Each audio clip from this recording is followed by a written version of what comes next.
A las 2:30 de la madrugada del 21 de febrero de 1978, un grupo de obreros de la compañía eléctrica excavaba en una esquina del centro de Ciudad de México para instalar un transformador. A menos de 2 metros de profundidad, sus palas chocaron contra algo que no debería estar ahí. Una piedra enorme, redonda, tallada. Cuando la limpiaron, apareció la figura de una mujer desmembrada y decapitada, esculpida hacía más de 500 años. Era una diosa, y era solo la punta de algo mucho más grande, porque debajo del suelo que pisan hoy más de 20 millones de personas, enterrada bajo el asfalto, los cimientos y las plazas, hay una ciudad entera, una de las más grandes y más extraordinarias que han existido jamás, y alguien, hace 5 siglos, hizo todo lo posible para que nunca la encontráramos. Lo que casi nadie sabe es que esa ciudad la fundó un pueblo al que nadie quería, en el peor sitio imaginable, un islote pantanoso en mitad de un lago salado, que llegó a tener más habitantes que cualquier ciudad de España, que tenía agua corriente, baños públicos y un ejército de barrenderos limpiando las calles cada día, mientras Londres y París bebían del mismo río donde tiraban sus desperdicios, que para sobrevivir construyeron un dique de 16 kilómetros capaz de partir un lago en dos, que fue derribada piedra por piedra y que con esas mismas piedras los vencedores levantaron encima su propia capital, y que esa ciudad enterrada, 500 años después, se sigue negando a desaparecer. Asoma cada pocos años bajo las calles, mientras la ciudad moderna que la tapó se hunde poco a poco en el mismo lago. Hoy vamos a bajar debajo de Ciudad de México y a reconstruir, capa por capa, la ciudad que está enterrada bajo tus pies. Desde los troncos clavados en el fondo de un lago hasta el templo donde latía el corazón de un imperio. Acompáñame. La historia empieza en el año 1325. Los mexicas son un pueblo nómada, recién llegado al Valle de México, pobre y despreciado por las ciudades que ya dominaban la región. No tienen tierra propia. Los expulsan de un sitio tras otro, hasta que, según su propia tradición, ven una señal que llevaban generaciones esperando. Un águila posada sobre un nopal, devorando una serpiente. La señal aparece sobre un islote miserable en medio del lago de Texcoco, y ahí, en ese pedazo de barro rodeado de agua salada, deciden fundar su ciudad. Desde el punto de vista de la ingeniería, es una locura. No hay suelo firme, no hay agua dulce. El lago se desborda cada temporada de lluvias e inunda todo. Cualquiera diría que ese es justo el lugar donde una ciudad no puede crecer. Y sin embargo, en menos de 2 siglos, ese islote se convierte en una de las metrópolis más grandes del planeta. ¿Cómo se construye una ciudad sobre un lago? La respuesta de los mexicas fue una de las soluciones de ingeniería más ingeniosas de la historia: las chinampas.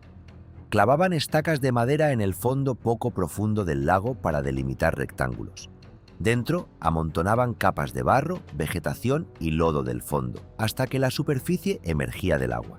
Y luego plantaban sauces en los bordes, cuyas raíces se entrelazaban bajo el agua y sujetaban la isla artificial como una red viva. Cada chinampa era un trozo de tierra nuevo, fértil, arrancado al lago. Repitiendo esto miles de veces, multiplicaron por 10 la superficie de la isla original. La ciudad entera se sostenía, literalmente, sobre cimientos de madera y barro hincados en el agua. Sobre esa base levantaron calzadas, canales y edificios de piedra. Apenas había calles, había canales, y la gente se movía en canoa. Era, en muchos sentidos, una Venecia americana, pero con un problema que Venecia no tenía. El agua que rodeaba la ciudad era salada.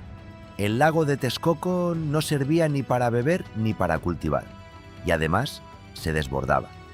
Así que los mexicas hicieron algo que todavía hoy deja sin palabras a los ingenieros. Hacia el año 1449, bajo el mandato de Moctezuma I y con el diseño del rey poeta Nezahualcóyotl, construyeron un dique de 16 kilómetros de largo que atravesaba el lago de punta a punta. Una muralla de madera, piedra y tierra compactada que partía el lago en dos. Dejaba fuera el agua salada y protegía un estanque de agua más dulce alrededor de la ciudad. El dique tenía compuertas que se abrían y se cerraban para regular el nivel del agua y dejar pasar las canoas. Cuando amenazaba una inundación, las cerraban. habían domesticado un lago entero. Y para beber trajeron agua limpia desde los manantiales de Chapultepec, por un acueducto de varios kilómetros, con 2 canales paralelos. Mientras uno llevaba agua, el otro se limpiaba. Agua corriente y potable, en el siglo XV. Y aquí viene el dato que más cuesta creer. Cuando los españoles llegaron en 1519 y vieron la ciudad por primera vez, no se lo creían. Algunos escribieron que aquello parecía un sueño, un encantamiento. Tenochtitlan tenía más de 200.000 habitantes. Era varias veces más grande que cualquier ciudad de España. Tenía baños, letrinas y barrenderos que limpiaban las calles cada día. El mercado de Tlatelolco, según los propios conquistadores, era mayor que cualquiera que hubieran visto en Europa, con decenas de miles de personas comprando y vendiendo en un orden perfecto. Mientras tanto, en esa misma época, las grandes ciudades europeas tiraban sus desechos a los mismos ríos de los que sacaban el agua para beber. La ciudad construida sobre un lago era sencillamente más limpia y más ordenada que cualquier capital del Viejo Mundo. Y en el corazón de todo, en el centro exacto de la ciudad, se alzaba el Templo Mayor. Una pirámide doble con 2 santuarios gemelos en lo alto. Uno dedicado a Tlaloc, el dios de la lluvia y el agua. El otro a Huitzilopochtli, el dios del sol y de la guerra, el mismo que les había ordenado fundar la ciudad. Era el ombligo del mundo mexica, el punto desde el que se medía todo. Y era el lugar que, muy pronto, alguien iba a querer borrar de la faz de la tierra. Porque en 1519 llega Hernán Cortés. Lo que pasa después lo conoces en parte. Alianzas con pueblos sometidos por los mexicas, tensiones, la muerte de Moctezuma, una huida desesperada de los españoles.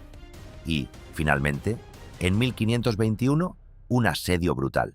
Pero hay un factor que muchas veces se cuenta de pasada y que fue decisivo: la viruela, una enfermedad traída sin querer por los europeos, contra la que los habitantes de la ciudad no tenían ninguna defensa.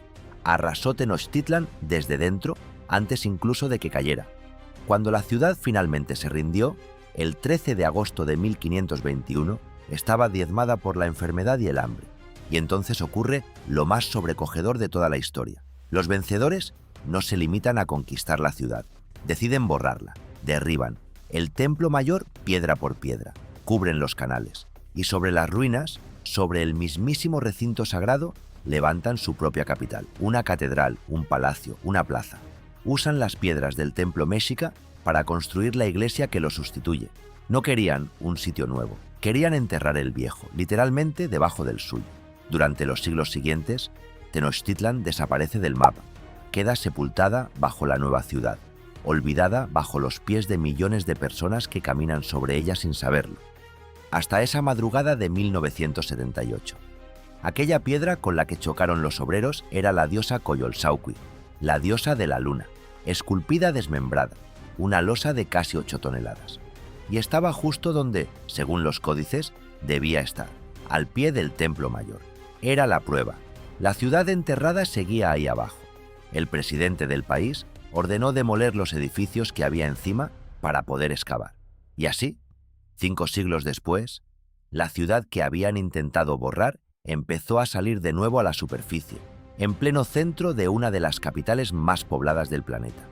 Hay una leyenda que seguramente has oído, la de que Moctezuma creyó que Cortés era el dios Quetzalcóatl, que regresaba según una antigua profecía, y que por eso le entregó su imperio casi sin luchar.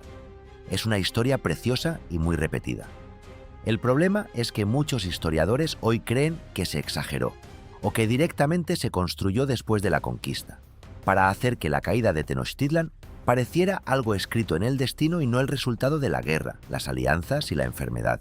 Como tantas veces, la leyenda terminó pesando más que los hechos. Y queda la mayor ironía de todas. Para acabar con las inundaciones, primero los españoles, y después, la ciudad moderna, fueron desecando el lago hasta hacerlo desaparecer casi por completo. Hoy, Ciudad de México extrae el agua que bebe de los acuíferos que quedan bajo aquel antiguo fondo lacustre, y al vaciarlos, el terreno se compacta y la ciudad se hunde.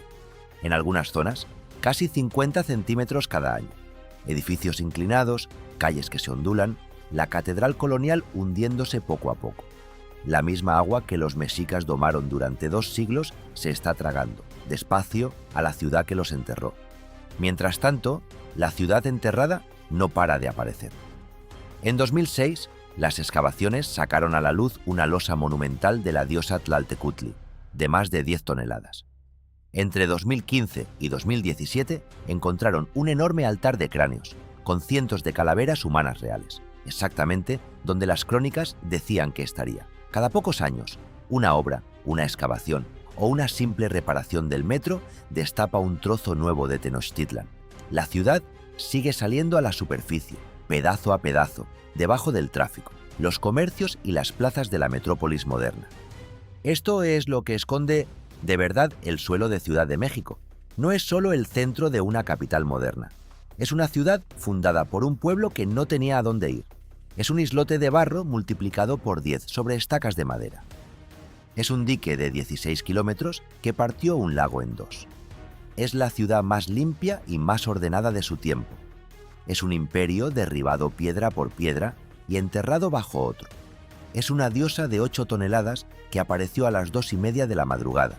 Es una ciudad que se niega a desaparecer, mientras la que la tapó se hunde, año tras año, en el mismo lago que ella supo domar. La próxima vez que veas una foto del Zócalo de Ciudad de México, no veas solo una plaza enorme. Estás mirando el techo de una de las ciudades más extraordinarias que han existido jamás. Una ciudad que llevan 500 años intentando enterrar y que sigue ahí abajo, esperando. Si te ha gustado este recorrido y quieres descubrir qué hay realmente dentro de los lugares más icónicos del mundo, suscríbete al canal y dale a la campanita para no perderte ningún vídeo. Cada semana abrimos un sitio nuevo y te enseñamos lo que nadie más te cuenta. Nos vemos en el próximo.